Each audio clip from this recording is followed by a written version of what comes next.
I've become a plant lover. Over the years, for the last 10 years, I've worked with orchids. I love orchids. They're easier to grow than you would think, and not so hard to maintain if you know a few tricks. So today I want to just talk about this orchid. It's just a little display that I've made, and I'm going to break it down. So inside we have this cute little plant. It's done in some moss. You have to be careful with anything that's done in moss because it's important to feel it. And once you feel it when it's dry, that's when it needs water. But don't water it when it's still wet. Very easy to overwater. The moss just really holds all the water. Then I have this really cute palm in here, and palm's the same kind of situation. It's in that moss. So again, you feel it, and I'm putting my finger in there, and it feels damp inside. So this guy doesn't need any watering. So we're just gonna lay those two down. And then what I've got left in just this pretty decorative pot is the one orchid that, frankly, I'm worried about. And not really worried about it. It is just not, it's just not gonna bloom for a while. So we'll take this out. This orchid is in my favorite substance, which is orchid bark. You'll find that a lot of orchids are done in moss, and I don't prefer it. I think it's harder to maintain the water. When they're done in this orchid bark, it's just easier to make a plan and water them maybe once a week. So every Sunday morning, I take my orchids that are in bark, bring them to my sink, run them through warm water. They're a tropical plant, so I'm thinking, you know, they're used to warmer water. And I let them drain thoroughly in my sink, and then I'll put them back into my decorative pot. But this guy here, oh boy, he's just done blooming. Is the problem. So we're gonna take this stick out, and I'm gonna just move that out of the way and lay this down. Okay, so there you have it. Now, what I always do with my orchids, this one here, I don't like too much because it's really coming out of its pot. You can see the roots are halfway up, and even when I lay it down, it's very unstable. It's just coming right out. So I'm going to take this. You can just see without any effort whatsoever. I'm like one-handed here. I'm pulling it out, and there's the rest of, you know, the bark inside there. But this is kind of an example of what I would call not a very healthy orchid. It just, this needs a little help and support. And one of the things I'm finding, if you buy your orchids, especially at Trader Joe's, which I highly recommend because for $14 you can get a beautiful orchid, but there's this weird thing in there, and it's just like this. Sometimes it's moss, but it's this little formed unit, and it really holds water.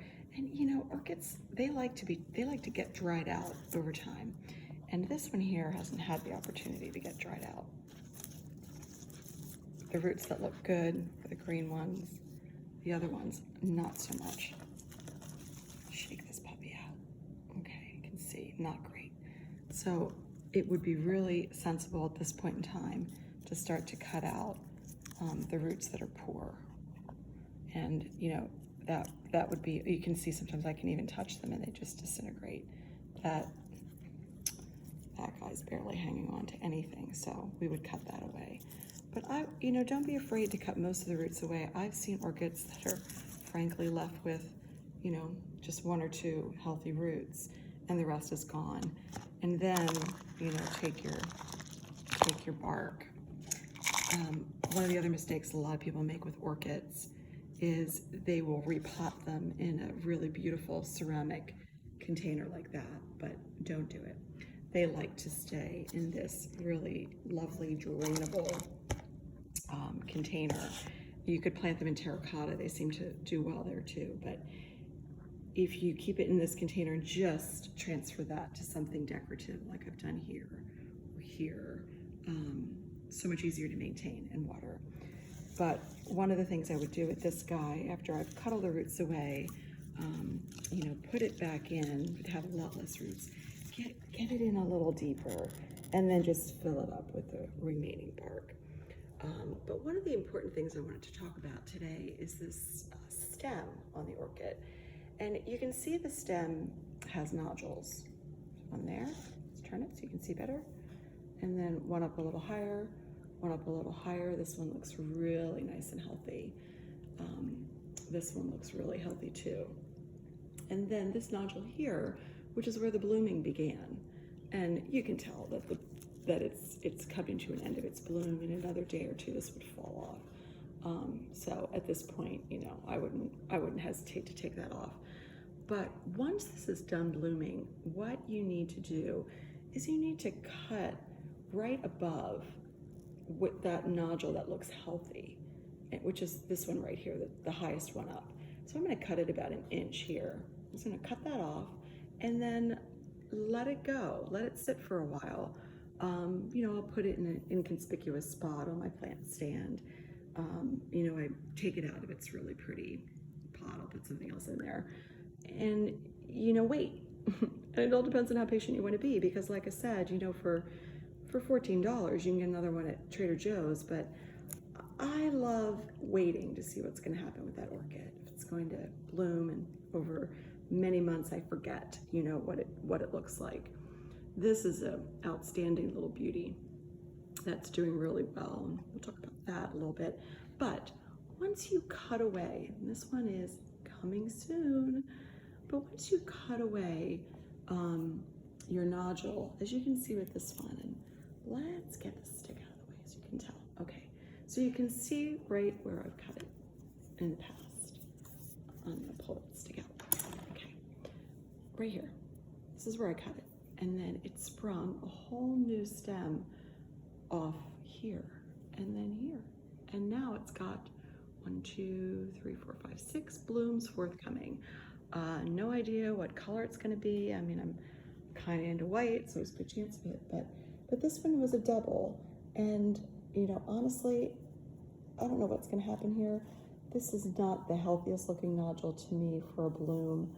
And when I go down, that one looks a little better. But, you know, if it starts to brown all the way down, I'll keep cutting.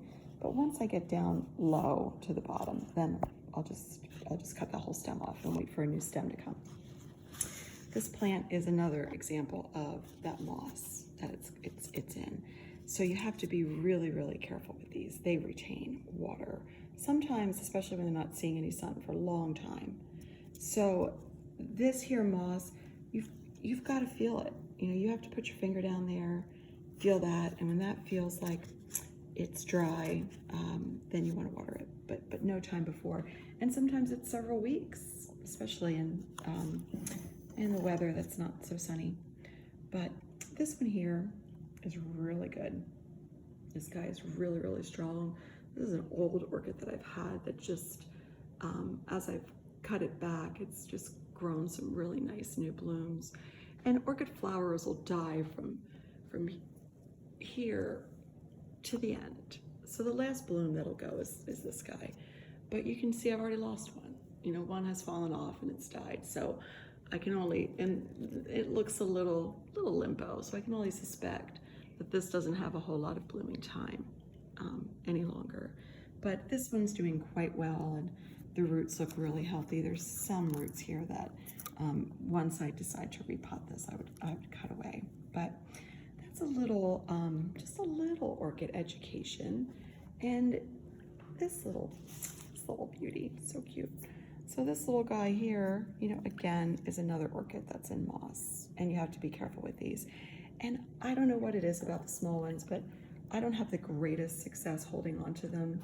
But, you know, $7 or $9 is not a huge investment for me to pick up a new orchid, particularly, like I said, at Trader Joe's, and, you know, load them up. But I'm big into plants, you know, I have a lot of plants, and, you know, we'll talk about a lot of these plants in the future, and you know, big giant ficus tree that I like to keep in my kitchen. But orchids, I just think you shouldn't be afraid of. A lot of people are. You do need a brighter home. If it's really dark, they're not going to like it. I have a lot of light, a lot of doors. But I live in the Pacific Northwest, So that light is just light. It is not sunshine. So orchids don't need sunshine. They just need a brighter atmosphere. So maybe in the winter, you keep the lights on. Okay, I hope you enjoyed the little orchid tutorial. Thanks.